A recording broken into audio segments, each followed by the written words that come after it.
Ako si Paulita Gomez, isang anino sa dilim ng kanilang alaala.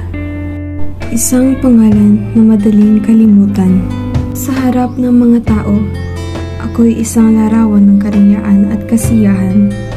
Ngunit sa likod ng mga ngiti, nagtatago ang isang lihim na hindi ko kayang ipahayag. Hanggang kailan ako magtitiis sa pagtatago ng tunay na nararamdaman. Ang laman ng puso ko'y nag-iisa. Mga bituin sa langit ay nasa kanyang mga mata. Isagani, ikaw lamang ang gusto kong makasama. Ngunit kailangan kong mamili para sa akin. Sino ba ang mas matimbang? Si Isagani na aking tinatangi o si Juanito at ang kanyang salapi?